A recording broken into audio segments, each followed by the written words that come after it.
Ako si Jade Buhoy, hatid sa inyo ang mga pinakamainit na balita sa bansa dito sa News Force. Sa ulo ng mga balita. Pag-asa nagbabala ukol sa pagbaha dulot ng pagpapakawala ng tubig mula Ipoh Dam. Pilipinas at Australia isinagawa ang Indo-Pacific Endeavour 2023. Senado nais paimbestigahan ang pagtaas ng kaso sa road rage.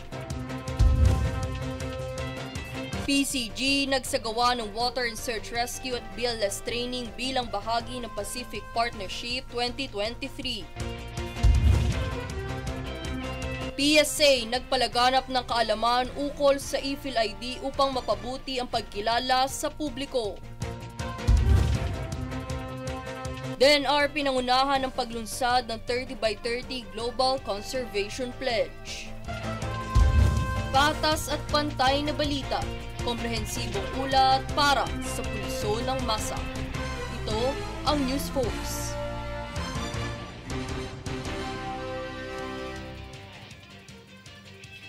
Para sa unang balita, nag-abiso ang Philippine Atmospheric, Geophysical and Astronomical Services Administration o PAGASA sa mga residenteng malapit sa Angat River na ukol sa posibleng pagbaha na magmumula sa itinakdang pagpapakawala ng tubig ng Ipoh Dam nitong Huwebes, ika-31 ng Agosto. Kasabay pa nito ang patuloy na pag-ulan na dulot naman ng napapanahong bagyo kung saan nagresulta sa pagtaas ng level ng tubig sa Ipoh Dam. Patuloy naman na pinapaalala ng PAGASA sa mga residente nito na antabayanan at bantayan ang maaaring pagtaas pa ng antas ng ilog.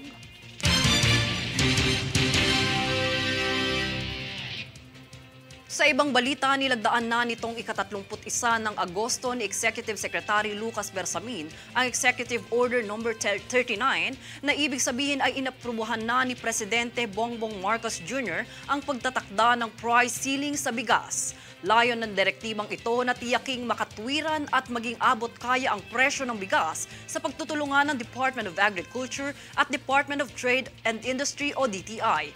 Binigyang utos din ni Pangulong Marcos na makiisa ang Philippine Competition Commission sa pamamagitan ng implementasyon ng mga inisyatibo laban sa mga kartel o sa mga umaabuso sa posisyon sa merkado.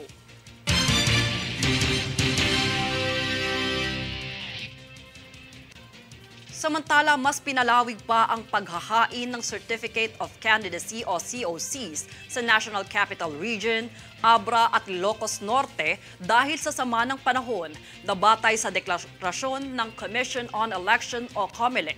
Pinahaba din ang araw ng paghahain ng COCs para sa barangay at sangguniang kabataan elections hanggang alas 5 ng hapon ng ika-3 ng Setyembre. Sa tala, nasa mahigit 700,000 na ang naghain ng kanilang COC simula nitong ika-31 ng Agosto.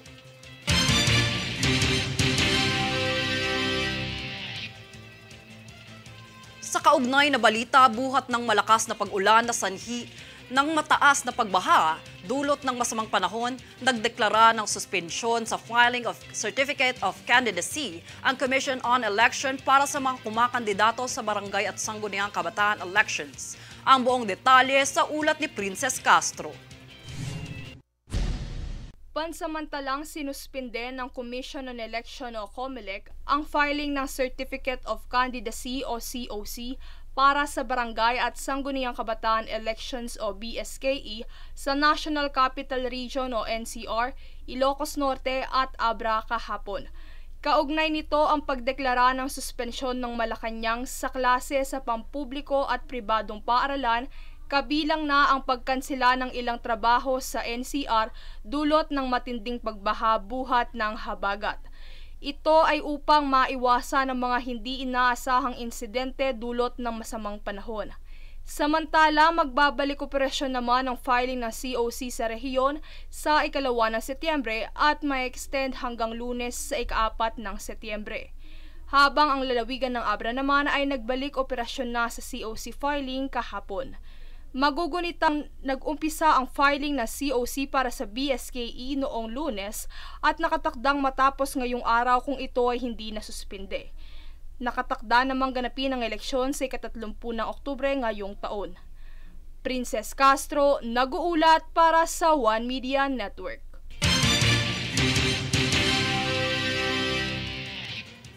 Patuloy na magiging kasosyo ng Pilipinas ang China hinggil sa digital education, pagtuturo ng lengguwahe at pagtiyak ng kalidad ng edukasyon, partikular sa larangan ng agham, teknolohiya, agrikultura at matematika. Pinasalamatan din ni Commission on Higher Education Chairman Popoy de Vera ang gobyerno ng China sa pagtatatag ng 5 Confucius Institute sa bansa. Ayon naman kay China's Education Vice Minister Chen Ji, tuloy-tuloy ang kanilang pagbibigay suporta sa mga pamantasan sa Pilipinas alinsunod sa pamantayan at pangangailangan ng bansa, pati na rin ang pagbibigay ng mas maraming scholarship sa mga Pilipino.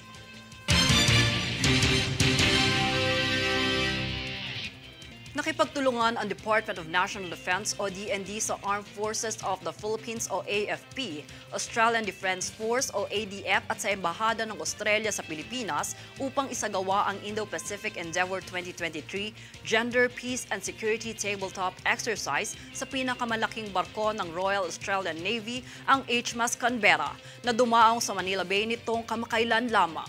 Nakilahok sa kaganapan ang mga delegado mula sa DND, AFP, Office of Civil Defense, ADF at Australian Embassy. Ang programa ay naglalayong talakayin ang papel ng mga babaeng tauhan ng militar na itinalaga upang gampanan ang mga tungkuling may mas mataas na panganib tulad ng humanitarian at disaster relief. Sinaliksik din ang mga issue ng limitadong pagkakataon at mga lugar para sa pag-unlad ng karera para sa mga kababaihan sa militar.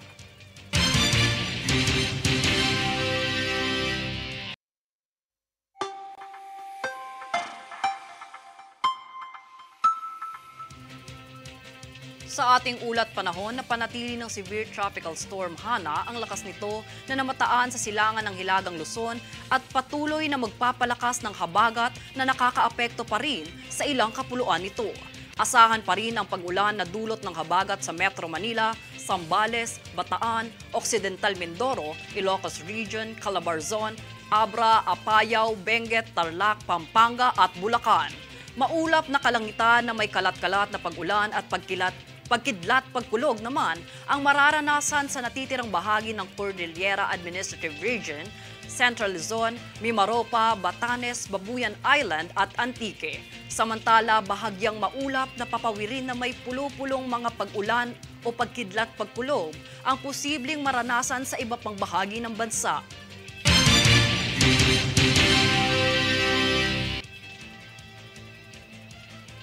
Susunod sa News Force. Dole naghandog ng libreng pagsasanay ng legal representation sa mga labor unions. LTFRB inanunsyo ang papalapit na pamamahagi ng subsidiya para sa mga operator ng pampublikong sasakyan. Senado nais paimbestigahan ang pagtaas ng kaso ng road rage. Manatiling nakatutok para sa higit pang mga balita sa pagbabalik ng News Force.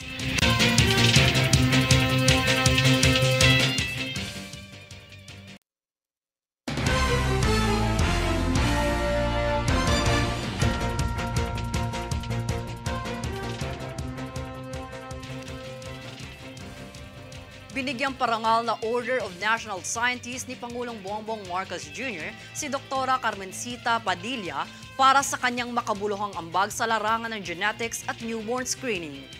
Presidential Merit Award naman ang parangal na nakatanggap ni Department of Trade and Industry Assistant Secretary Alan Jepti para sa kanyang mahalagang papel sa negosasyon para sa Regional Comprehensive Economic Partnership na nagbenepisyo ang Pilipino sa larangan ng kalakalan.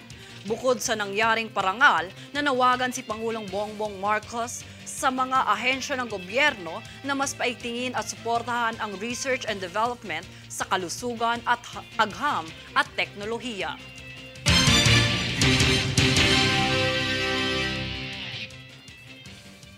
Sa iba namang balita, pinaimbestigahan na nila Senador Tulfo at Senador Soviri ang pagtaas ng kaso sa insidente ng mga road rage. Kabilang na ang viral video ng pagkasa ng baril ng dating pulis.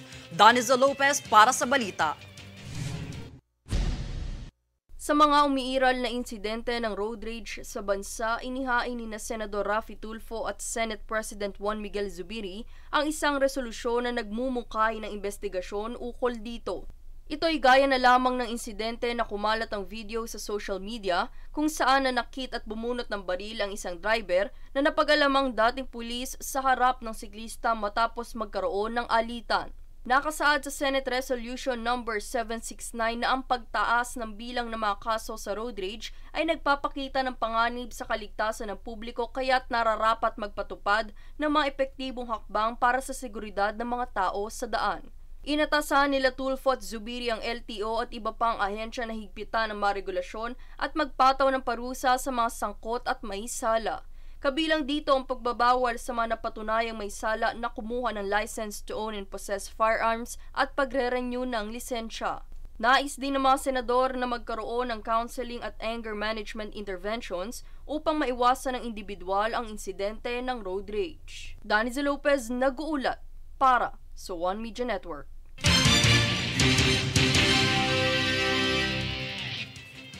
Upang masuri ang kabuluhan ng halaga ng budget na kinakailangan ng Department of Labor and Employment at iba pang ahensyang kaakibat nito, dininig sa Senado ang mga kakulangan at reformasyong kinakailangan para mas mapabuti ang mga programang inihain.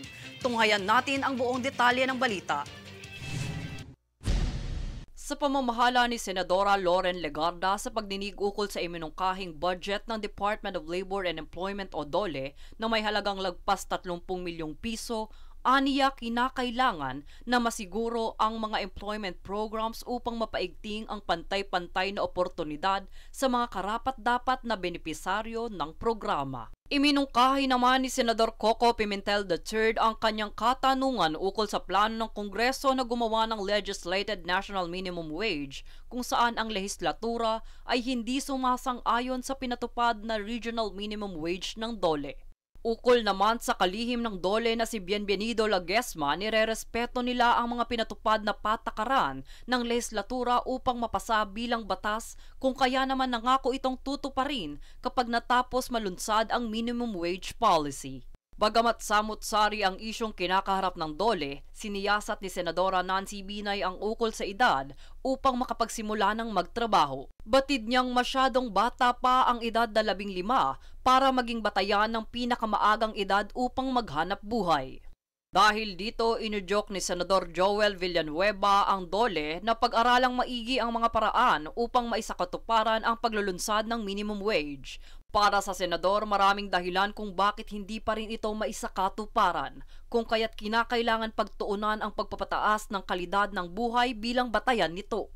Jade Buhoy, nag-uulat para sa One Media Network.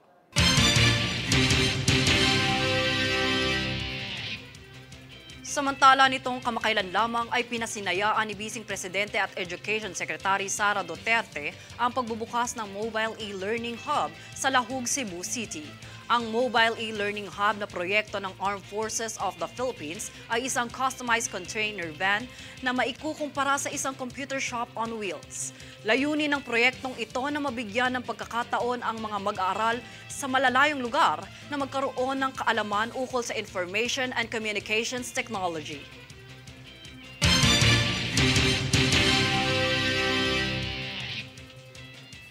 Upang malinang ang kasanayan at kaalaman ng unyon ng mga manggagawa, naghandog ang DOLE ng libreng training at legal representation. Narito ang buong detalye.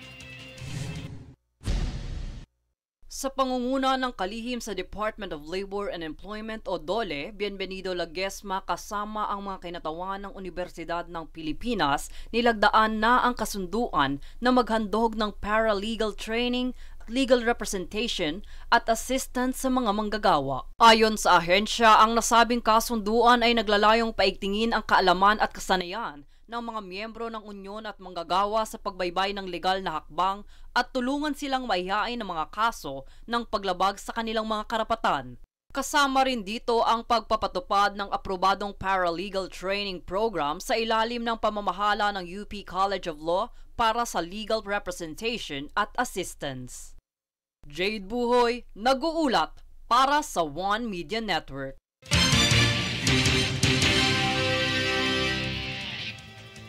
Samantala, bilang bahagi ng Pacific Partnership 2023, nagsagawa ang Philippine Coast Guard o PCG ng 5 araw na Water Search and Rescue o WASAR at Basic Life Support o BLS training para sa higit 40 first responders sa lungsod ng San Fernando, La Union.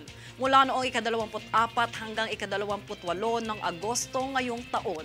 Ang mga trainees ay sumailalim sa mga diskusyon at pagsasanay para sa first aid, life-saving at water rescue techniques at swimming proficiency kabilang ang rubber boat maneuvering, capsizing at recovery.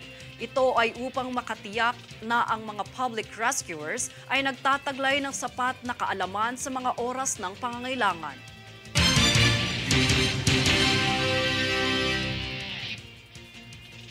Inaasahang ipapamahagi na ng LTFRB ang subsidiya para sa mga operator ng pampasaherong sasakyan bilang bahagi ng Pantawid Pasada Program o Fuel Subsidy Program sa ilalim ng General Appropriations Act of 2023. Upang maagapan ang anumang abala, ipinaalam ng ahensya sa publiko na abangan ang mga anunsyo sa opisyal nitong website at social media accounts para sa mga detalye ukol sa petsa ng pagpapamahagi ng subsidiya.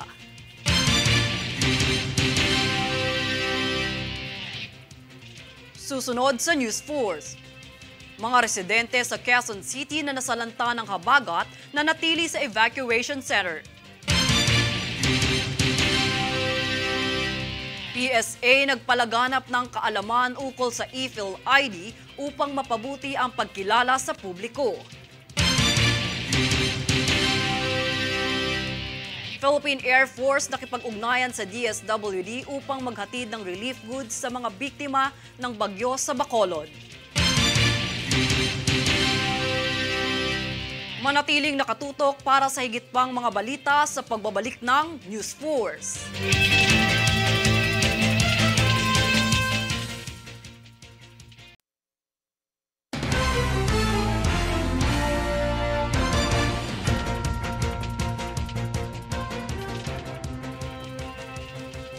Ipinalaganap ng PSA sa publiko na gamitin ang PhilSys check para sa pagsusuri ng epektibong pagkakakilanlan ng e-Phil ID. Daniza Lopez para sa balita. Para makumpirma na lehitimo ang Philippine ID o kilala bilang e-Phil ID, hinikayat ng PSA Regional Statistical Services Office 1 ang publiko na gamitin ang PhilSys check upang masuri ito. Magtungo lamang sa website ng PhilSys para iscan ang QR code. Ipinaalala namang muli ni PSA Chief Administrative Officer Camille Beltran na isang valid ID ang e-Phil ID na pwedeng gamitin sa government and private establishments. Binigyang linaw niya ito matapos ang ilang mga insidente na hindi umano kinikilala ng ibang lugar ang e-Phil ID bilang valid ID. Giit ni Beltran kung mayroong pagkakataon na pinagdududahan umano ang prinisenta nilang e-Phil ID, maaari nilang irekomenda sa nagsusuri na gamitin ang PhilSys check upang makumpirma kung lehitimo ito. Hinikayat din ni Beltran ang publiko na ipagbigay alam sa ahensya kung sakaling may mga pangyayari na hindi tinanggap ang kanilang e-Phil ID. Ang hindi pagkilala sa e-Phil ID bilang valid ID ay mayroong multa na 500,000 pesos.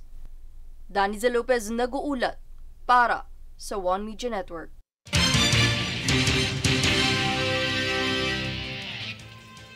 Alinsunod sa patuloy na pag-init ng mundo dulot ng climate change, naglunsad ng isang inisyatiba ang global partners sa iba't ibang sulok ng mundo sa pangunguna ng Department of Environment and Natural Resources.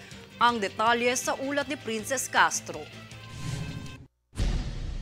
Nagsanib puwersa ang nasa higit 100 representatibo mula sa pampubliko at pribadong organisasyon sa iba't ibang panig ng mundo upang tugunan ang problema sa kalikasan sa pamamagitan ng 30x30 Global Conservation Initiative.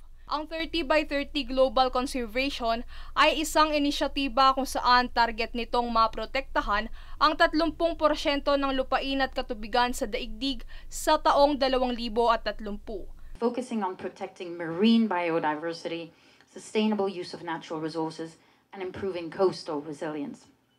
UK support is helping to deliver the establishment and preservation of marine protected areas, the reduction of plastic pollution and marine litter, the adoption of sustainable fishery practices, combating illegal, unreported, unregulated fishing, and establishing partnerships on blue carbon and mainstreaming climate adaptation in marine and coastal communities. Dagdag pa rito ay ang pahayag ni Senador Loren Legarda na kung saan sinabi nito na ang paglulunsad ng mga ganitong inisyatiba ay dumadaan sa masusing pag-aaral bago aprubahan. Ang inisyatibong ito ay isinasagawa upang tugunan ang lumalalang krisis sa klima ng mundo. Buhat nito ay ang taong-taong pagtaas ng level ng tubig sa mga karagatan sanhi ng pagkatunaw ng yelo sa Greenland, Hilaga at timog bahagi ng mundo. Dahil dito, isinusulong ng iba't ibang opisyal sa buong mundo ang pagkakaroon ng sustainable projects upang mapangalagaan ang kalikasan.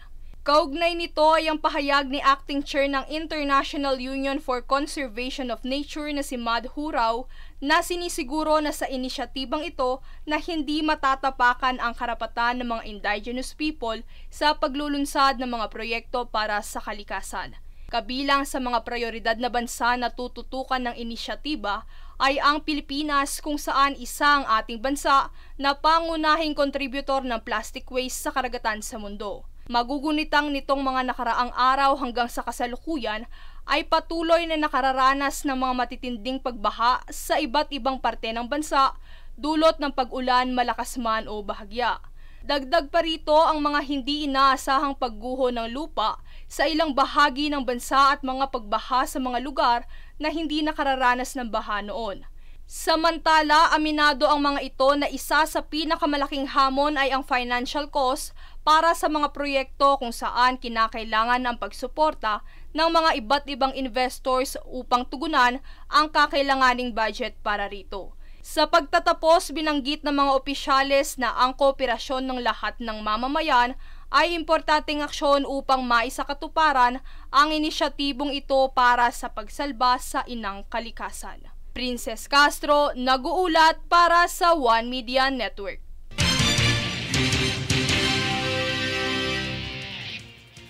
Dulot ng masamang panahon na dala ng habagat, iba't ibang lugar sa bansa ang nakaranas ng hagupit ng kalamidad.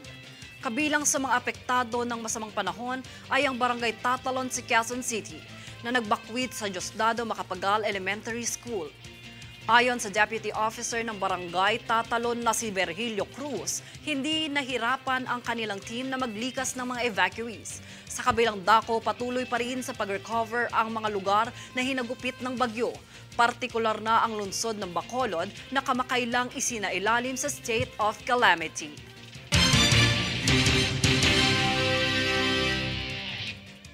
Sa kaugnay pang balita upang matugunan ang pangangailangan ng mga taong apektado ng bagyo sa Central Visayas, nakipag-ugnayan ang Philippine Air Force sa Department of Social Welfare and Development o DSWD sa paghahatid ng mga food packs, partikular na sa mga lugar ng Negros Occidental.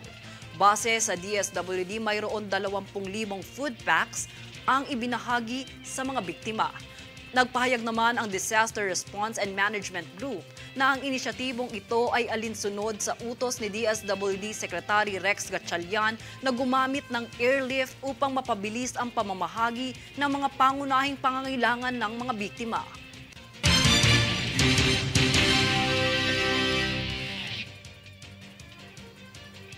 At narito ang recap ng mga nagbabagang balita ngayon.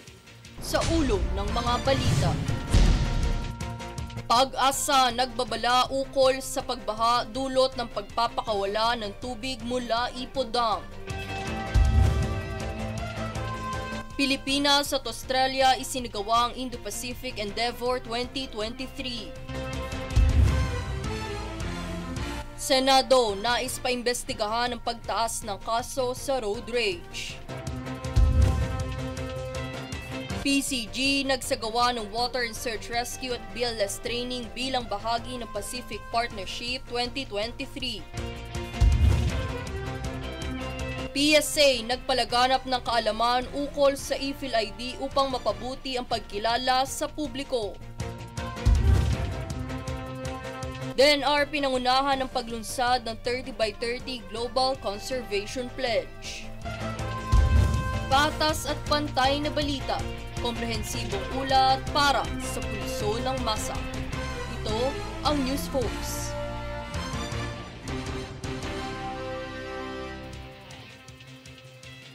At yan ang pinakamainit na mga balita ngayong araw.